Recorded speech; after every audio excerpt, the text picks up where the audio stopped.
What's going on, guys? It's Eric again, back with another video. I hope you guys are doing well with the pandemic and the George Floyd kind of riots and the looting that's kind of going on here. I just hope everyone's doing well, and I hope this all kind of slides over and that we can get back to normal here on a track here going into the backside of 2020. Anyway, we're going to have a beer review for you guys today. This one is a Ballast Point beer. This is, I think it's pronounced Bonito. The Bonito Blonde Ale comes in at 4.5% alcohol by volume. I really don't know what the IBUs are. I didn't go to Ballast Point's website or Untapped or anywhere like that to try to get that information. If you guys kind of want to know what the IBUs are and all that stuff, I'm sure you can go to those websites and get that information yourself. This one here is probably going to be a nice one for me tonight. It's going to be my first beer of the night, actually of the day. And it's going on 10:30 here right now, so I figured I'd just get this one out, get it uploaded for Friday. So you guys would have something to kind of look forward to when coming into the weekend here. I've been to Ballast Point, or excuse me, I haven't been to Ballast Point. I've been to San Diego before, not to Ballast Point. When I was out there, goodness, it's been, I think the beginning of last year, I think I was kind of out there right around the winter time. Was in San Diego. I was out there in Tijuana because we have a plant just across the international border there in Tijuana. And when we came back, we stayed in San Diego to get out so we could get to the airport in the morning. And I had a chance to go to Ballast Point. I didn't take advantage of the time that I was out there. And I'm kind of kicking myself now for not going out to Ballast Point, going to the brewery and having a beer or two and then coming back to the hotel. But maybe next time if I get out that way, I'll be able to go to Ballast Point. But anyway, guys, like I said, a 4.5%er. It's a blonde ale.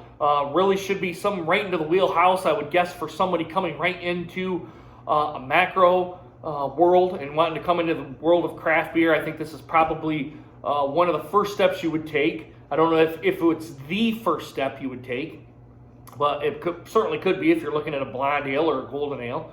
I think that's probably one of the first steps you would kind of get into. You're probably better off getting into an amber ale because they're more widely available than a golden or a blonde ale would be. That's just, again, guys, that's just my thoughts, my opinion. Maybe there's other beers out there that's better, a transitional beer other than this. I have never had this before, so I'm just kind of going off the top of my head. Usually blonde ales are not hoppy unless they're intentionally made hoppy. They're usually not. They're usually just like a light ale, much like a Bud Miller Coors product or a macro kind of product where they try to balance the sweetness with the hops but not make it overly hoppy. But this one may be a hop forwarded beer. But let's get into this one, guys. Let's quit jibber jabbering so we can actually taste the beer and kind of find out for ourselves. You may see a little bit of Dirty Glass Mafia here on this Atwater Brewery glass. Another one over by the Detroit area, but I kind of wanted to get over by that area, but with all the COVID-19 stuff going on and all that, it's been kind of probably not going to happen. I open it up here, guys. A little bit is coming out. It's not coming up and over the top of the can here, but it is kind of bubbling up here just a little bit. So I'm not necessarily saying it's going to say that it's over carbonated, but usually you don't necessarily see that with craft beer. So I'm just going to leave it there. Let's get into this Atwater Brewery glass, kind of see where we get from here. Pours a little golden. I do see a couple of bubbles kind of forming on here, which isn't necessarily a bad thing. It just denotes that maybe some soap scum was left over. I didn't clean it all that well when I hand washed this one. See if we can get some of the yeast in there. Try to see what we get. All right, guys, bring it right back up here. I'm going to bring the artwork up here because the artwork, I think, is pretty slick to see here. All right, guys, I'm kind of bring it right back into the light here. There is some dirty glass kind of on here with the bubble sticking to the side of the glass, which isn't anything to do with the beer at all. It's just the glass here.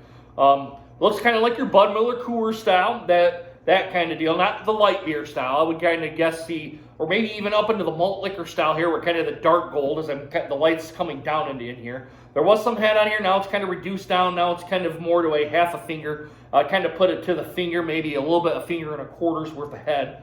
There's a hole up here into the light, guys. It's kind of haziness. I can't see through it. I'm looking at the range right here over in this area here. I got a clock on it and kind of see if I can see through it. I can't see through this at all. It's pretty very, very transparent. I'm really not getting anything. I can't see through the glass at all on here, so it's probably very hoppy. I'm guessing this is probably going to be a hop-forwarded blonde ale by the looks of it already, but I very well could be wrong. Just kind of my first impressions here. All right, guys, let's kind of give it the smell test and kind of see what we get.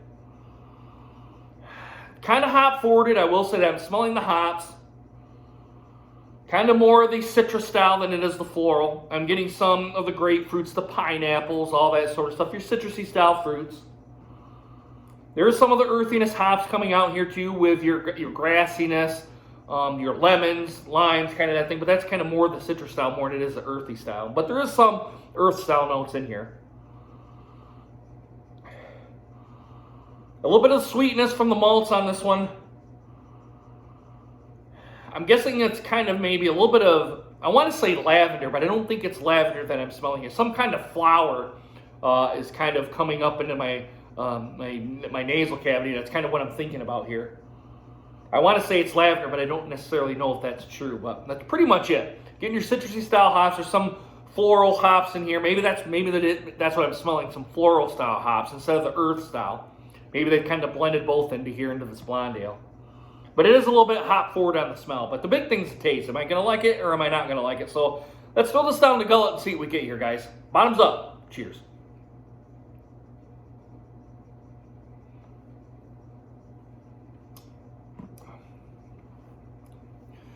Initial first impressions are,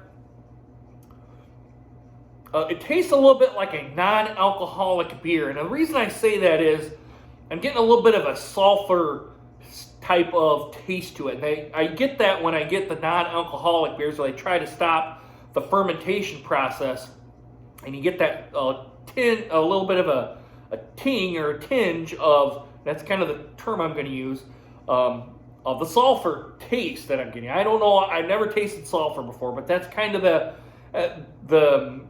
noun that I'm going to use to describe this beer. You're getting a little bit of hop presence, not overly hoppy. If you're probably getting into this one, you probably might push this one away. If it's your first time dipping your toes into craft beer, you might push this one away. I would try to get one that's not hop forwarded at all for an ale. Just a regular ale I would get, not maybe a hop forwarded ale. This one's a little bit hop forwarded, but not really that big. It's a little bit on the light side, I will say that. A little bit thin, a little bit watery. I will give it that. Let's get another drink in here, guys.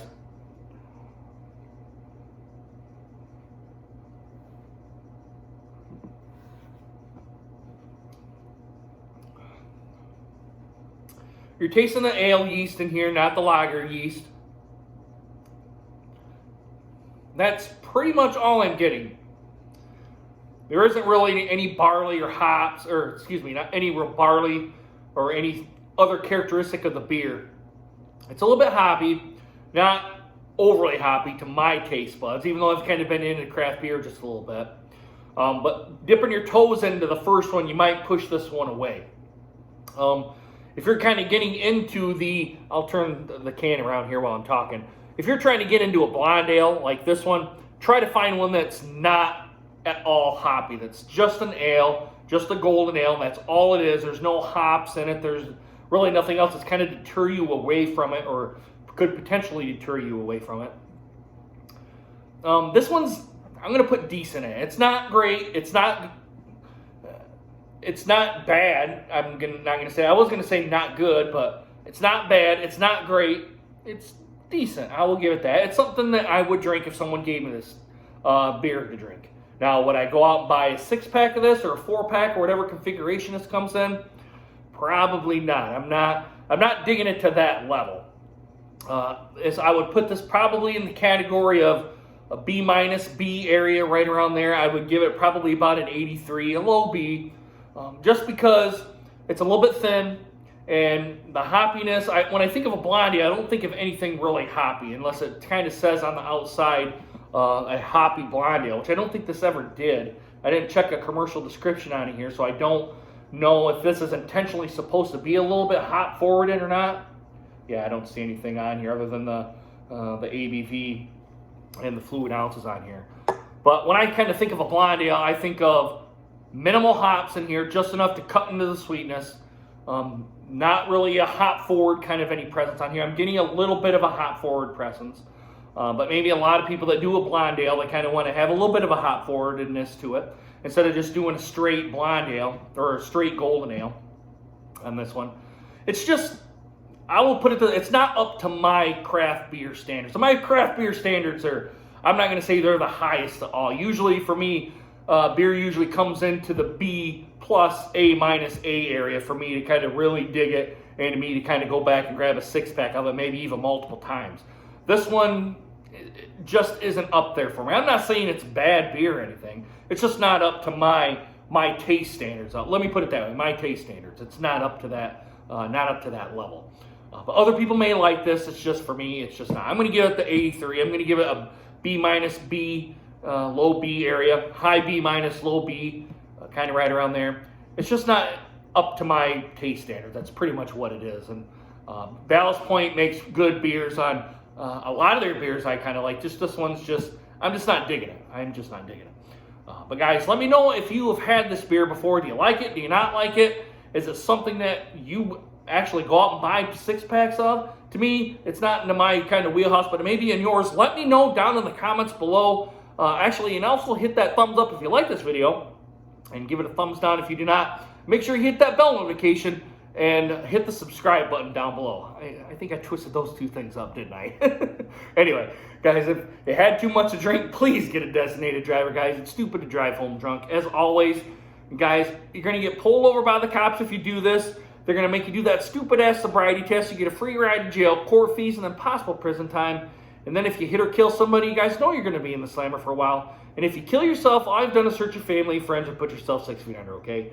Please, just sleep off your buzz, get your car the next day, call a buddy, take advantage of the Uber and Lyft apps on your phone. I know kind of right now they're not, with this pandemic going on, they're not out and about right now, but as it opens back up to everybody, take advantage of those rides, guys. Because even the $100 or maybe $150, $200 to get your car back from the impound, if it does get impounded, it's better than the $10,000 that you're going to get in a jail cell. Plus, you're going to possibly get prison time from it, and then who knows what else you got to go on top of that. It's pretty dumb, isn't it? All right, I'm going to get off my soapbox now, guys. Like I said, leave it in the comments if you had this beer before. All right, guys, I really hope you guys enjoyed this video, and I do hope to see you guys again soon. Deuces. Take care, guys.